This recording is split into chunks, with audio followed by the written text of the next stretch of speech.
Hay historias que transforman, historias que comienzan cuando todo parece terminado. Hoy algo cambia en este espacio.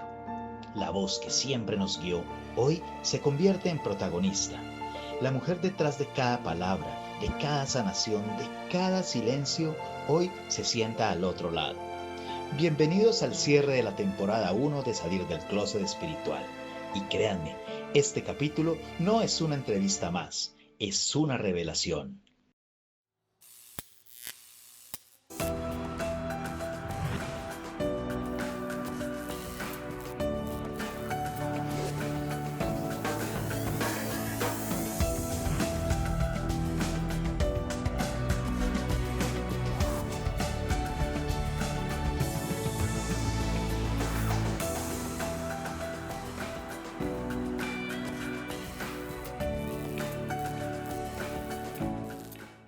Bienvenidos a un nuevo episodio de Salir del Closet Espiritual. Mi nombre es Richard Pardo.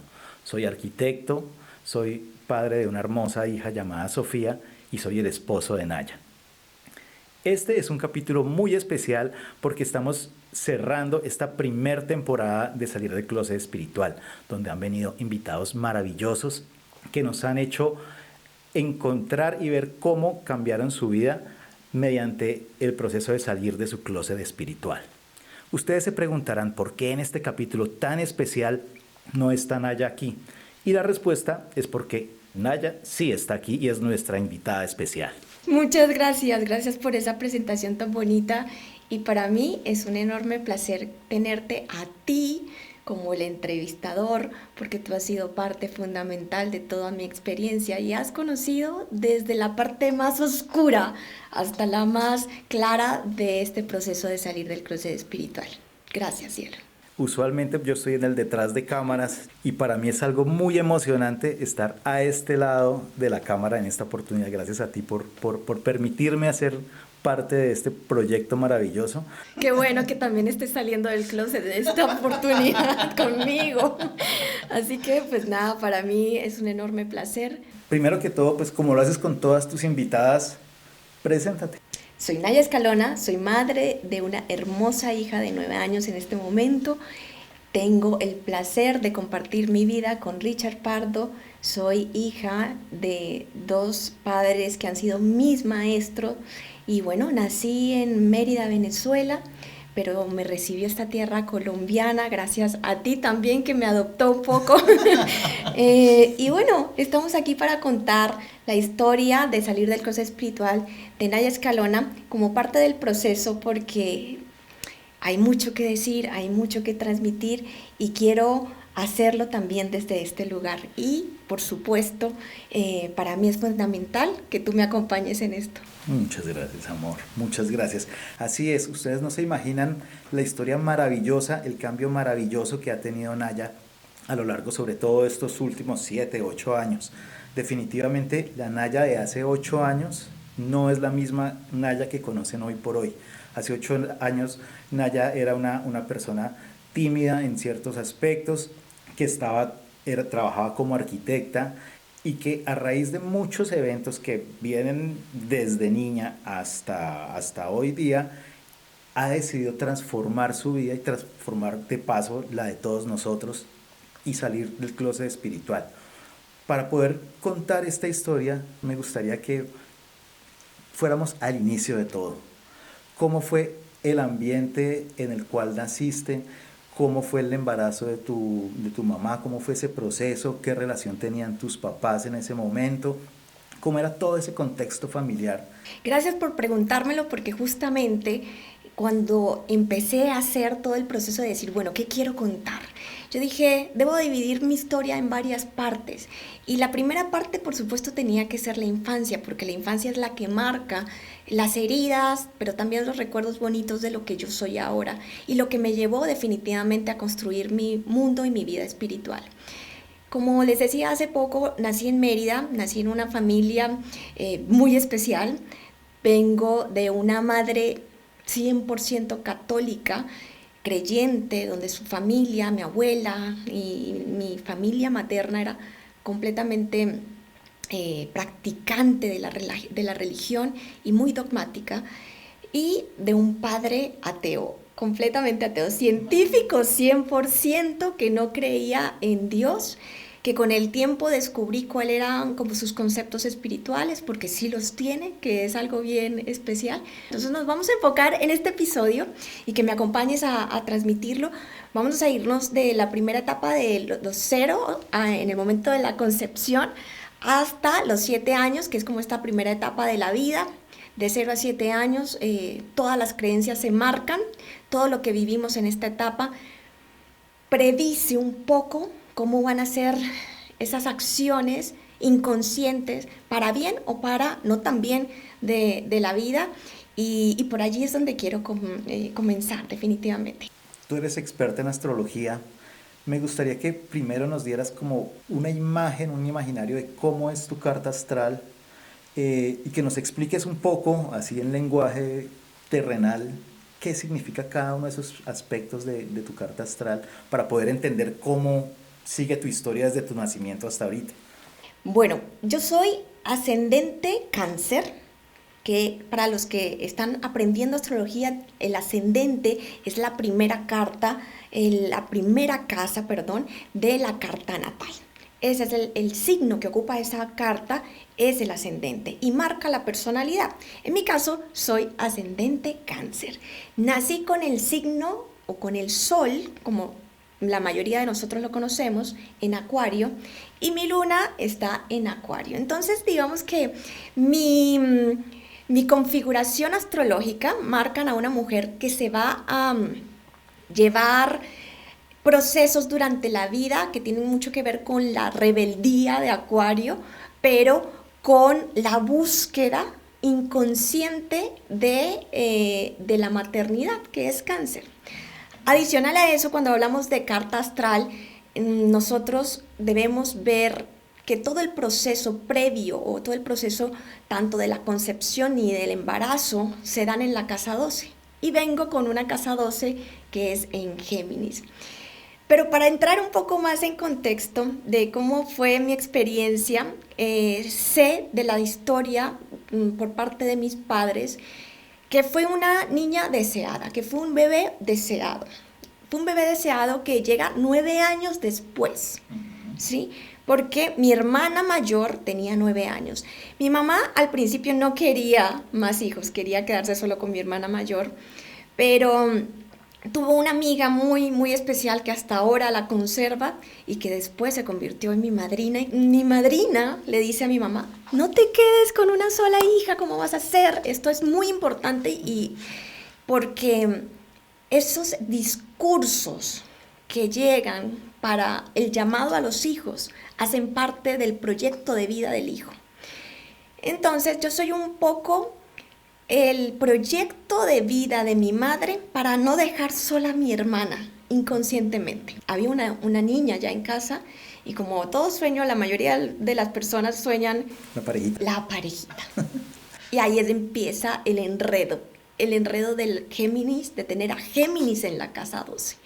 Géminis es la energía de la dualidad, porque las personas que tenemos este signo en la carta natal, pues tenemos una tendencia y una predisposición a los enredos o a la dualidad.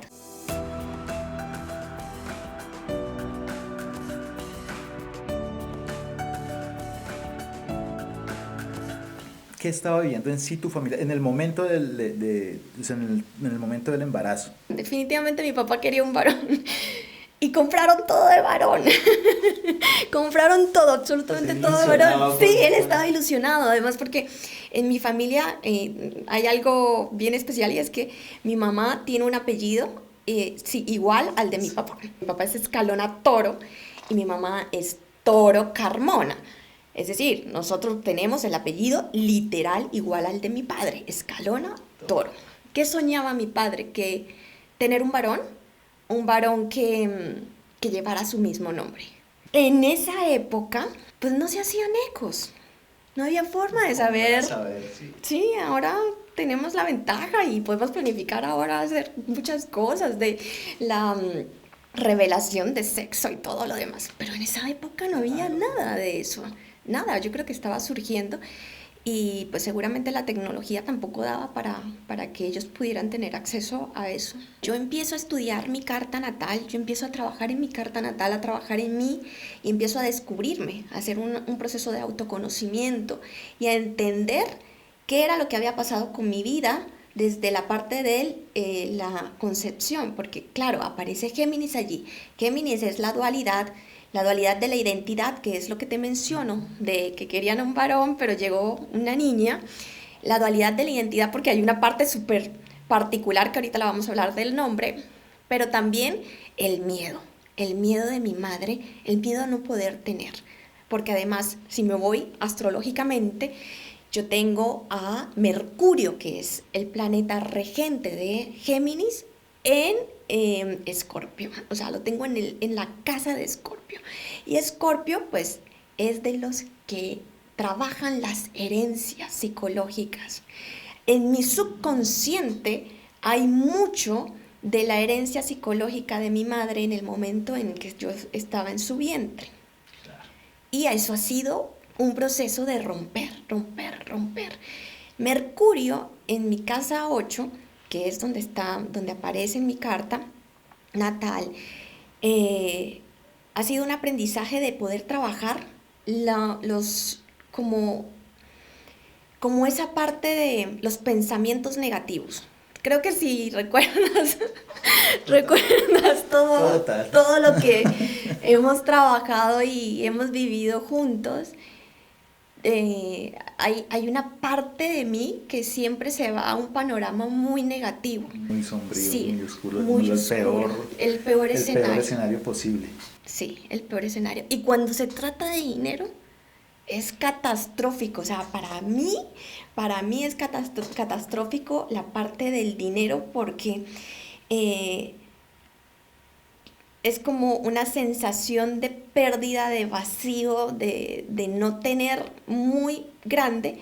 Y eso con el tiempo, que lo iremos viendo en otros capítulos, pero eso con el tiempo se convierte en la ansiedad que se desarrolla en el camino espiritual, donde yo empiezo a abrir las capas para entender qué era lo que pasaba. Cuando estamos en esa etapa de la vida, del camino, de buscar el camino espiritual y del trabajo del autoconocimiento, pues aparecían tantas cosas que dentro de la astrología también estaba lo transgeneracional, ¿sí? La casa 12 de todas las personas, no la mía solamente, de todas las personas, trabaja el transgeneracional. Y lo bonito de todo esto es que Géminis tiene que ver con la comunicación. Entonces, ¿cómo vengo yo a trabajar esto? Pasan muchas cosas. Yo soy arquitecto, pero también soy arquitecta porque en mi casa había que tener una profesión, no por placer, aunque disfruté mi tiempo, pero lo que yo venía a trabajar es lo que estamos haciendo hoy. Yo venía a abrir la comunicación, lo que callaron las mujeres de mi familia, lo que cayó mi madre en el embarazo, lo que cayó en el miedo de decir de pronto no sé cómo lo voy a lograr, no sé cómo ser una maestra, porque también Géminis, ahí soy una maestra, no sé cómo ser una maestra para esta niña, ¿listo? Entonces, bueno, todo va surgiendo desde ese lugar de la experiencia de ir a armar mi historia y yo empiezo a conocer un poco más. Una de las cosas es que no tengo un nombre común. Sí, te iba a preguntar porque ahí hay una dualidad y hay un tema pues bastante curioso pero bastante fuerte al mismo tiempo, que es el tema de tu nombre, porque pues como no sabían si ibas a ser niño o niña y tu papá quería un niño, entonces cuéntanos cómo fue toda esa historia en particular. Claro que sí. Mi nombre es Nayarit Darlene Escalona Toro, pero no llegué y mi mamá tenía ese nombre, o sea, porque esperaban un varón. El nombre que tenían era Orlando Benito, que es el segundo nombre de mi papá, Escalona Toro. Cuando llega la niña dice, ¿ahora qué nombre le vamos a poner? pues mi mamá se le ocurre un nombre y el primer nombre que yo tuve fue Karina. Ese fue mi primer nombre. Y yo salí de la clínica y mi mamá tiene la Con la manilla manilla, que decía que Karina. por eso descubrí que había tenido, yo dije, pero yo pensé que había tenido otro bebé y resultó que ese nombre era mío, ¿sí? Yo salgo de allí, de la clínica, con un nombre, salgo de la clínica, pero en ese momento no se usaba lo que se usa ahorita, que te registran inmediatamente, no, eso no se hacía, había que ir al sitio para registrar a la persona, así que ellos se tomaron el tiempo. Hay una parte de la historia que no sé si mis padres no la quieren decir o porque mi hermana dice que fácilmente 2 meses, mi mamá dice que no fue tanto, que fueron 2 semanas, mi papá dice para él no, eso fue inmediato. 2 horas. Entonces, sí.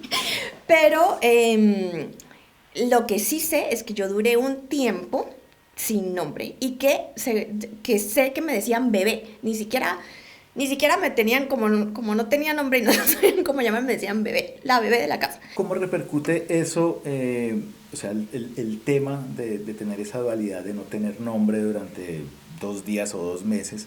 ¿Cómo repercute en la personalidad o en la vida de una persona? Eso es impresionante. Eso es impresionante porque con el tiempo yo descubrí que esa dualidad que yo tenía era que no sabía quién era yo, ¿sí? El hecho de que no tengas nombre desde el principio, o que tus padres hayan dudado del nombre que te colocaron, o que hayan deseado un varón por encima de una niña, aunque eso no quiere decir que no me hayan amado, sino que en ese momento el deseo de, bueno, uno como ser humano tiene, es importante porque durante mucho tiempo no supe quién era yo. Durante mucho tiempo yo tenía como una energía a veces muy masculina, a veces muy femenina, a veces muy sensible, tenía muy fuerte, o sea, pasaba de unos estados de un yo a otro yo muy fácil, pero cuando quería construir quién es Naya o quién es Nayarit, no había forma de construirla, no se entendía. Quería una cosa, quería la otra, creo que esa parte de mí se volvió... Es que es duro, porque yo creo que eso nos pasa a todos, obviamente en menor medida, hay momentos en la vida en que uno no sabe quién es uno, y hay eventos que lo llevan a uno que empieza como a autodescubrirse, y eso nos pasa a todos, que nacimos ya, o sea, con nombre ya fijo, ya definido, entonces me imagino que es mucho más marcado en tu caso que pues, duraste 2 meses sin nombre y 9 meses de que tus papás no sabían si eras niño o niña. Sí, claro.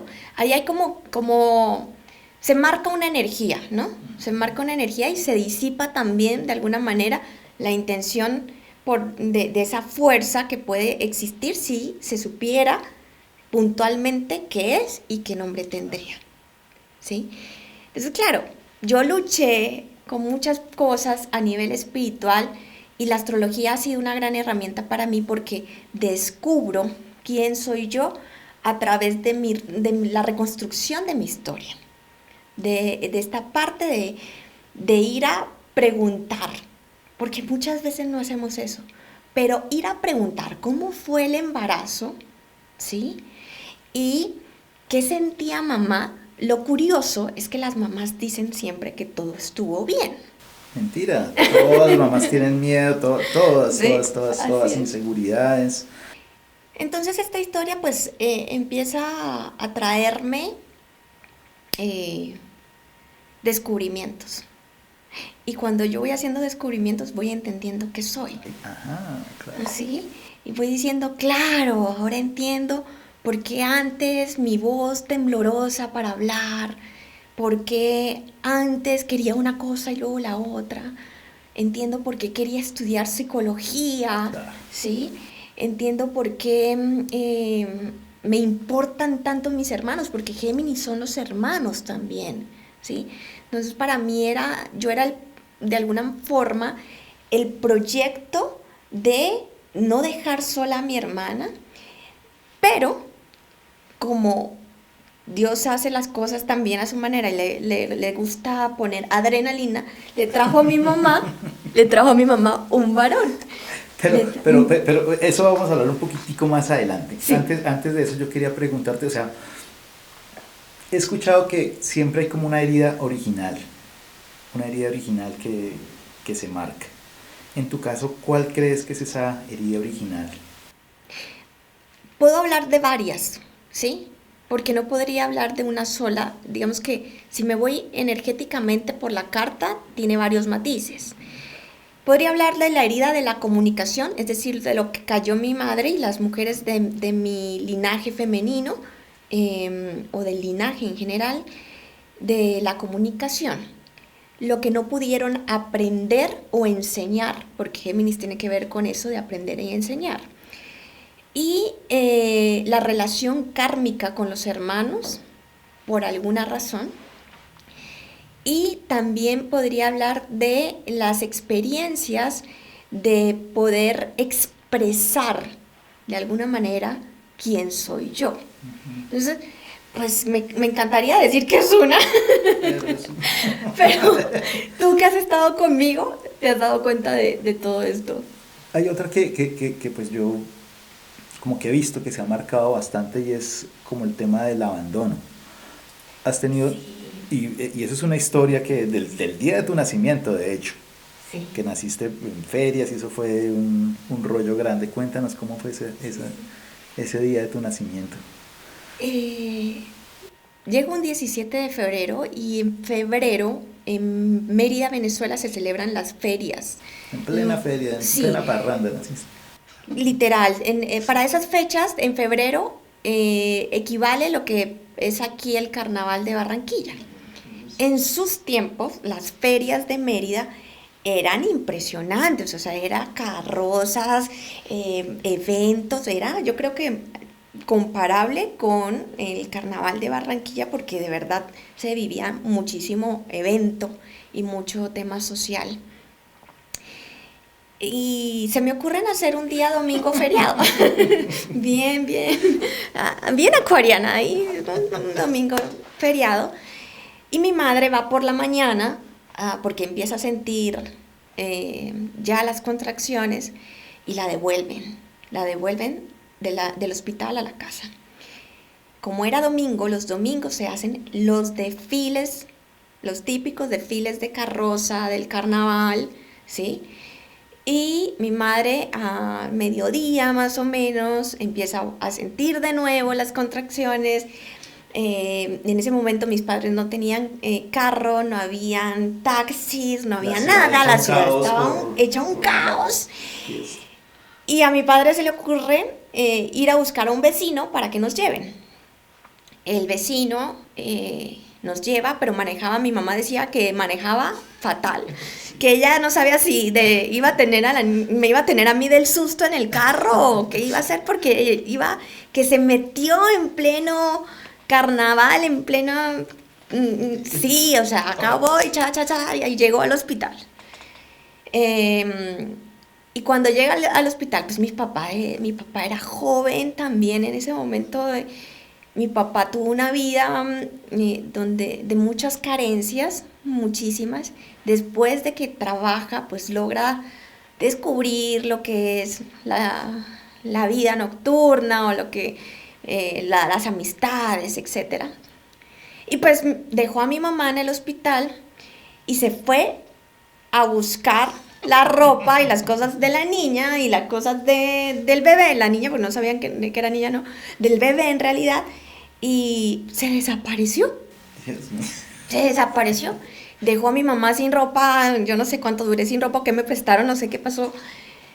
Lo cierto es que, pues cuando mi mamá está dando a luz, yo creo que ella sintió mucha rabia y mucho abandono, porque la persona que tenía que estar allí, a su lado, no estaba. O sea, que esa podría ser la herida Claro. base, la primera que de hecho fue la que sintió tu mamá, pero entre comillas te transmitió a ti en el mismo momento de dar a luz. Sí, esa es la primera herida de abandono que yo siento de mi padre. La reconocí mucho tiempo después, porque mi papá los primeros 7 años de mi vida fue muy importante y yo tenía o sentía una herida de abandono de mi madre y no la reconocía. Pero con la historia entendí el vacío de ese nacimiento, eh, como esos miedos a que no estés, y aquí voy a entrar como ese, creo que ahí entendí por qué tenía tanto miedo cuando yo estaba embarazada y tú no estabas en los momentos en que yo quería que estuvieras, ¿sí? Claro.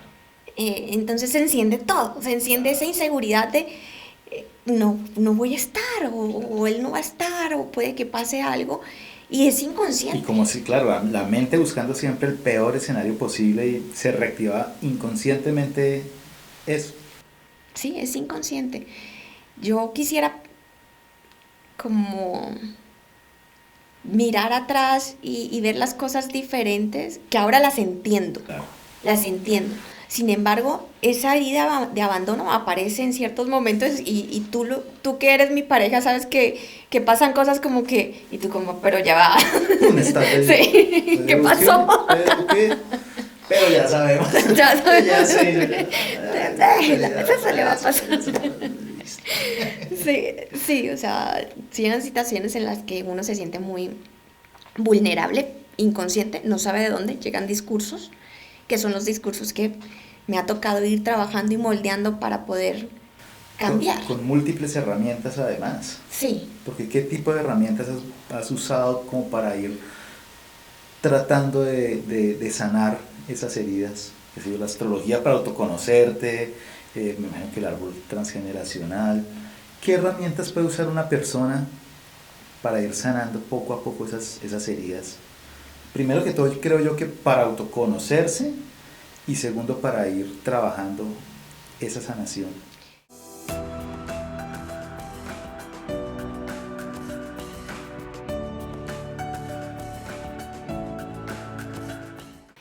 con respecto a las herramientas, yo amo la astrología. Soy una apasionada y creo que esa es la herramienta principal que toda persona debe tener a la mano porque es una forma de autoconocimiento constante y no vale solamente con una interpretación de carta una sola vez. Cada vez que vamos interpretando, vamos madurando y vamos conociéndonos más y más. Ahora, una cosa es conocerse y otra cosa es llevar el conocimiento a una práctica de conciencia para poder trascender la información que viene de parte de uno como predisposición y utilizar las herramientas tanto a favor como en contra en la vida cotidiana.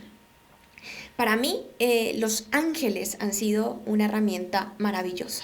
Esa fue la primera herramienta que utilicé a modo de práctica de sanación, porque en realidad la primera herramienta que llegó a mi vida fue la astrología. Fue lo primero que descubrí y que fue a mis 16 años, más o menos, que hablaremos adelante sobre eso. Pero definitivamente los ángeles, ¿sí? Y descubrí con el tiempo que existían herramientas como la astrología cabalística y donde están los 72 ángeles y esa energía y esa información se convirtieron en, en esas, en esas dosis de sanación para transformar lo que ha venido pasando a lo largo de esta experiencia espiritual. Increíble cómo todas las herramientas convergen, es decir, no hay una sola herramienta o un único camino para autoconocerse y sanar, sino son múltiples herramientas. Las personas a veces se casan con una sola herramienta y no solamente están los ángeles, sino la astrología está ahí presente, hay astrología angelical, hay un montón de herramientas que todas confluyen y ayudan a la persona a sanar. Todas llegan al mismo punto. Todas llegan al mismo punto, sin embargo yo sí creo que uno tiene que diferenciar lo que es el autoconocimiento con el proceso de sanación. Un proceso de sanación sin autoconocimiento es un proceso vacío, Eso es claro. porque vas a sanar cosas sin saber la raíz. Y si tienes una herramienta que para mí es la astrología, por supuesto pueden haber otras, pero si tienes la herramienta del autoconocimiento, y puede que no seas ni siquiera astrólogo y que ni siquiera te guste la astrología, ve a construir tu historia. Esa es una herramienta. ¿Sí? Ve a construir tu historia, ve a preguntar qué pasó con mamá, qué sentía mamá, qué pasó con papá, qué sentía papá, cómo estaba todo el ambiente, cómo estaban tus hermanos, si tu hermana te quería, no te quería, porque también son temas que dicen, bueno, por ejemplo, en mi caso era 9 años, después llega un bebé y la Exacto. atención llega a la Exacto, bebé. eso te iba a decir, hablemos de eso en específico. Después de los 9 años naces tú. ¿Al cuánto tiempo nace tu hermano? Mi hermano nace al año y medio, más año y medio, años 3 meses, tenemos muy poca diferencia. El Eh, foco pasa a él el foco inmediatamente. ¿O cómo pasa a hicieron tus él. papás? Pues con los dos casi al tiempo. Esta parte también es súper importante y marca un hito en mi vida, porque cuando mi mamá sale embarazada y tiene que seguir trabajando, quien me cuida es mi padre. Después llega mi hermano y quien me sigue cuidando por decisión de ellos, fue un acuerdo de ellos. Tú te encargas de Naya y yo me encargo de Orlando. Orlando, que es mi hermano, pues mi mamá puso toda su atención sobre él. ¿Sí? Ahí viene el segundo abandono que yo reconozco y que para mí era muy evidente porque yo sí sentí que mi madre tomó la atención 100% hacia mi hermano De un momento a otro. y digamos que de un momento a otro no era consciente porque era bebé, pero lo veía cuando mis padres se separaron, que mi padre se fue como, ¿y con quién me voy a quedar? Porque es que ella solamente está para él. Posiblemente, contándolo desde el lugar de la percepción, porque yo no voy a decir que mi madre no estaba, mi madre estaba, trabajaba, siempre cocinó delicioso y su forma de demostrarnos amor siempre fue a través de eso, ¿sí? Pero en mi padre se convierte en mi madre sustituta. Esa figura, ese arquetipo, ¿sí? Y es muy curioso porque tú vas a ver las formas. Ese arquetipo materno lo ocupa mi padre y mi padre se convierte en madre. Y vuelve a aparecer el abandono. ¿Dónde está el padre? No tenía un padre. Tenía un padre que estaba haciendo el rol de madre. Mi papá me peinaba, mi papá me cocinaba, mi papá me leía los cuentos, mi papá me acostaba a dormir. Siempre. Los recuerdos y los sabores que yo tengo, a pesar de que mi mamá cocina muy bien, pero los sabores de mi madre van de los 7 en adelante. Pero los sabores de la infancia vienen de mi padre. ¿Sí? Entonces allí viene también esta parte de la dualidad que se había construido al principio, donde la madre no ocupa ese rol porque llega un hermano, Géminis, llega un hermano, ¿sí? A tomar la atención. Entonces allí tengo esa parte de abandono de mamá y papá. Es como extraño armarlo, eso se vuelve un enjambre de abejas. Porque cuando uno va a sanar, uno dice, bueno, ¿para qué sano a mamá, sano a papá? Y de paso tengo que sanar doblemente a mamá porque mamá y papá ocupaba el rol de mamá. Y de paso con el tiempo, mi hermana ocupa el rol de mamá cuando mis padres se separan. Y tengo que volver a sanar la figura materna. Y eso se vuelve en una constante forma de quitar las capas del subconsciente, de lo que ha construido para uno poder darle sentido tanto a los miedos como a las inseguridades de por qué hago o no hago ciertas cosas, ¿sí? Y empieza a reflejarse también en la vida diaria, ¿no? El miedo al abandono o abandonar cosas.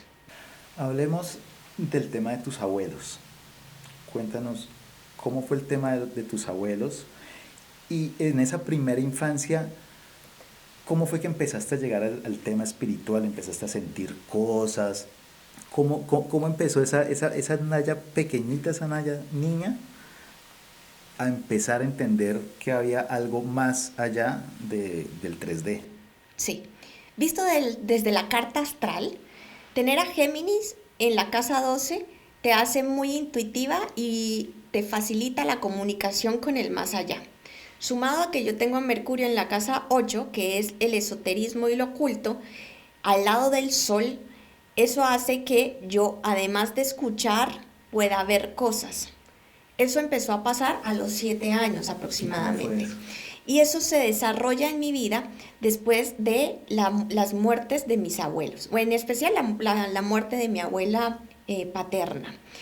Cuando, digamos que en mi casa hasta los 7 años, que todavía mis papás estaban juntos, mi abuela paterna iba mucho a la casa, igual que mi abuelo paterno, porque ellos vivían en otro pueblo, pero mi mamá y mi papá siempre los recibían. Y yo tengo un recuerdo muy bello de mi abuela paterna, de una señora chiquitita, blanquita, con el pelo negro. Recuerdo que cocinaba muy rico también. Recuerdo que cuando llegábamos a su casa nos atendía súper bien. Tengo un recuerdo muy bello de ella, a pesar de que estaba muy pequeñita. Y recuerdo mucho la atención que tenía mi madre y mi padre hacia ella, ¿sí? Digamos que eso lo tengo muy presente. Mi abuela muere cuando yo tengo 7 años y muere en mi casa de Mérida. Yo sabía que ella tenía cáncer, era algo que se hablaba, digamos que fue la primera vez que yo escuché la palabra cáncer, fue la primera vez que yo vi una enfermedad tan cruel dentro de mi familia. Sí, lo vivimos muy en carne propia, viví el dolor de mi padre, viví como ese proceso de ellos. En esa época, pues, ellos en un pueblo, no se podía hacer mucho, aunque mi papá, con la posición que ya tenía económica, porque la universidad con el tiempo fue dándole estabilidad y mejoró, hizo mucho por mi abuela, y él quería darle todo a mi abuela. Y para mí, como que eso yo lo tengo muy, muy presente. Con esta parte intuitiva o ya espiritual se desarrolla ya cuando ella muere en la casa y empiezan a pasar cosas. O sea, literal. Sí, o sea, mi abuela se muere y empiezan a abrirse y a cerrarse puertas, a abrirse la ducha donde ella se bañaba, en la habitación donde ella muere, que era la habitación de mi hermano, en mi casa materna. Pasaban cosas, se movían, en la cocina pasaban cosas, etcétera. O sea, era una cantidad de cosas impresionantes, espirituales, sin explicación. ¿Cómo le dices tú a un papá ateo? Que veías cosas o que sentías cosas, y a una mamá súper radical católica que también creía y no creía en nada, que estaban pasando cosas? ¿Pero no, eso lo veías solo tú o tus hermanos también? Lo veíamos los tres. Mis hermanos. Mi hermana también tiene una intuición muy grande. Yo digo que es una brujita que no ha despertado su camino, sí, que no ha abierto ese camino de brujita. Pero ella sentía a mi abuela muchísimo. Entonces, claro, ahí empecé yo a darme cuenta que había un más allá, pero no tenía las herramientas para que alguien me explicara. Apenas lo que mi hermana conversaba, y mi hermana en ese momento tendría 16 años, 17 años por allí, ¿sí? Estaba en su adolescencia, sus amigos, sus cosas, y no había mucho más. Se iba por ese lado. Sí, no había mucho más. Pero tú ya de niña, pues claro, te empezaste a enfocar más en ese tema. Te daba miedo, obviamente. Me daba terror. Te daba terror. Porque yo cuando te conocí, tú le tenías mucho miedo a todo el tema del más allá. O sea, a pesar de ser tan perceptiva y tan abierta a todo ese tema, te daba pavor todo. Todavía. Con decirles que no se puede ver, no se ha podido ver Sexto Sentido. No puedo con esa película. No puedo con esa película. Porque me da terror como imaginarme que pueden pasar cosas, no sé, hay una parte. Han pasado cosas. Sí, han pasado muchas cosas. Y fuertes, fuertes que iremos contando. Pero sí, definitivamente la parte de mi abuela abre ese camino espiritual. Empiezo a...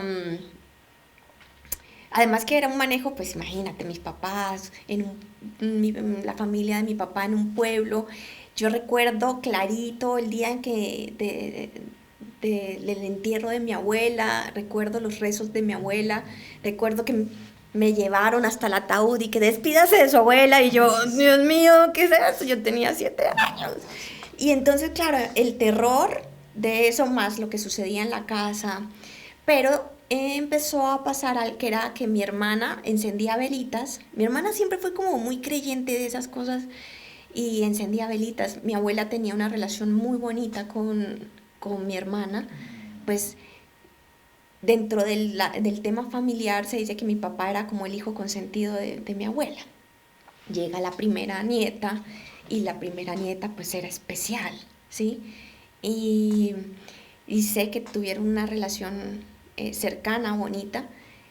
Sé que mi abuela le decía que le iba a jalar las patas cuando se muriera. O sea, ese tipo de cosas llegaban, entonces imagínate, uno dormía pues, esperando que no le jalaran las patas. Y aparecieron el tema de las velas. Yo desde muy chiquita veía cosas en las velas. Desde muy chiquita escuchaba cosas, pero tenía mucho miedo. Pero eso fue, o sea, cuando empezaste a escuchar cosas y todo ese énfasis de las velas, ¿fue antes de la muerte o fue el No, evento de la después muerte? El evento de la muerte me hace consciente de esas cosas. Desde ahí empezaste desde ahí. a conectar con todo Sí, este tema. siempre. Desde ahí empecé a ver cosas en las velas, desde ahí mi mamá, bueno, mis padres se separan después, que eso será parte de otra historia, pero se separan y mi mamá se iba a trabajar, tenía guardias de noche, nos dejaba solo a nosotros. Yo era asmática, desarrollé el asma por ese mismo miedo y ese mismo temor.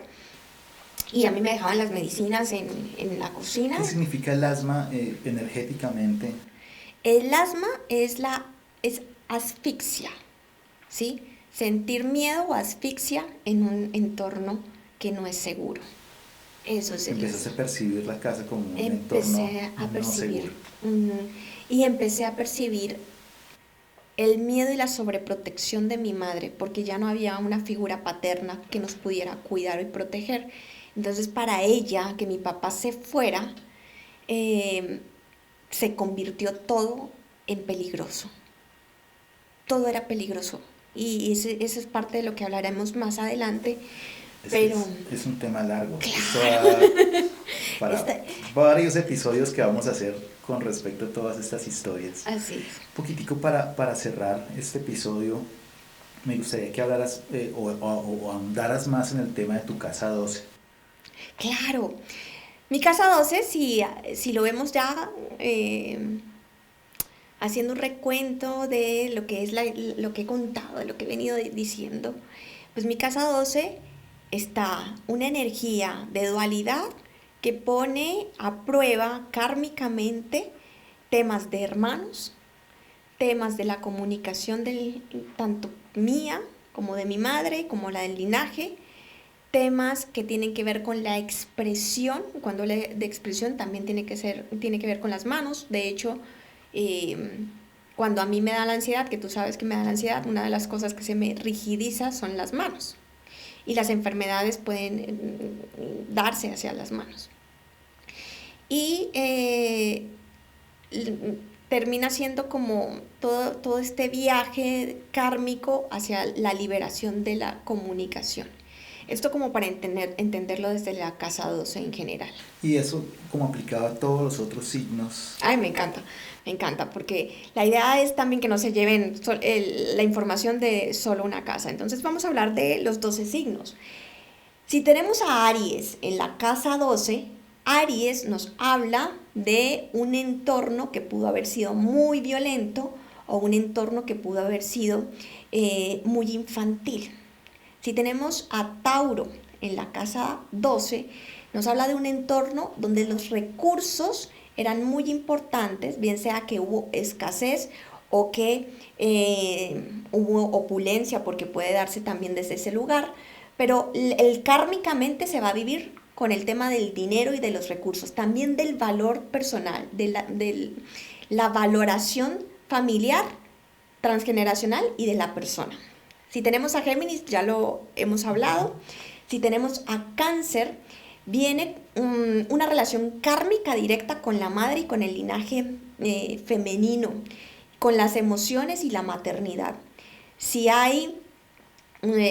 aparece el signo de Leo en la casa 12, allí van a aparecer temas del reconocimiento, el ego, la creatividad y los hijos. Pueden haber karmas con los hijos o con la creatividad o la expresión incluso artística.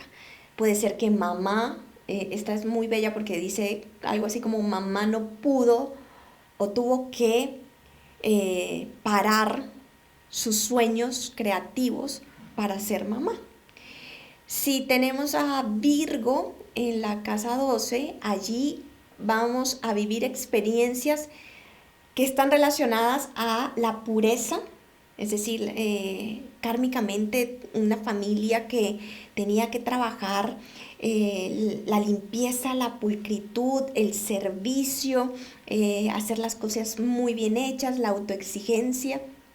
También puede tener temas relacionados a karmas con la medicina o karmas con los números.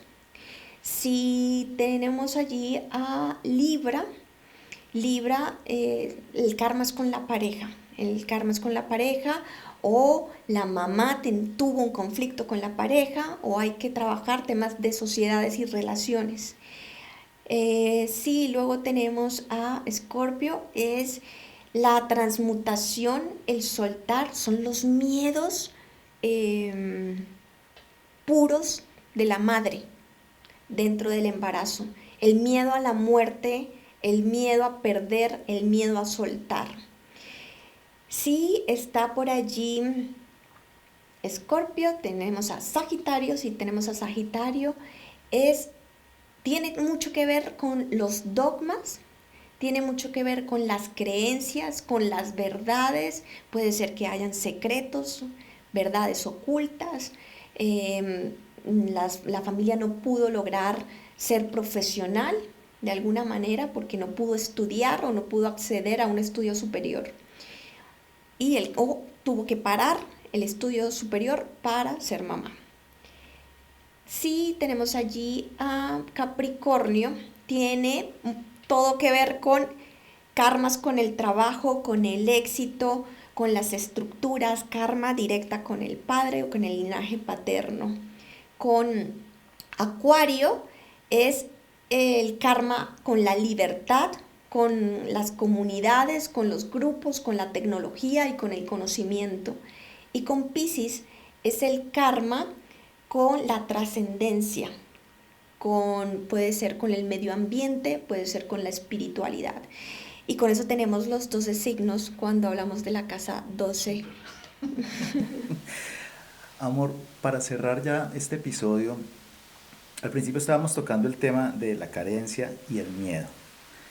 ¿Qué mensaje universal encuentras tú en tu historia de estos primeros años de vida? ¿Qué mensaje universal de aprendizaje encuentras que nos puedas dar?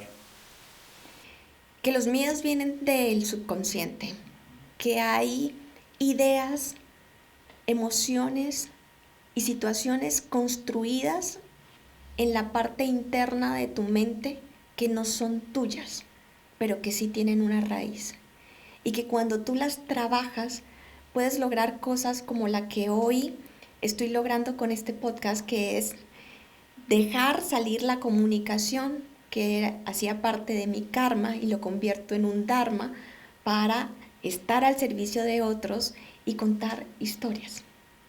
Genial, me encanta, amor. Muchas gracias por contar esta primera parte de tu historia. Haremos más sesiones como estas para ir aprendiendo o sea, aprender cómo se aplican todas las herramientas que manejas. Fue un honor para mí poder estar aquí en este espacio contigo. Muchas gracias. Y les damos las gracias a todos ustedes por acompañarnos durante esta primer maravillosa temporada de Salir del Closet Espiritual. Los invitamos a que nos sigan en la siguiente temporada. Se vienen entrevistas y personas e historias maravillosas. Y te cedo a ti la palabra, amor, para que cierres este lindo espacio. Gracias por acompañarme en esta primera etapa de cómo salir del closet espiritual de Naya Escalona. Gracias a ti por seguirme la cuerda en este experimento y ser parte de este proceso tan bonito, y gracias a todas las personas que van a ver poco a poco cómo salir del closet espiritual se convierte en un espacio para compartir historias, para crecer juntos y para que podamos llegar a más corazones de una forma muy bella y consciente. Nos vemos en la siguiente temporada.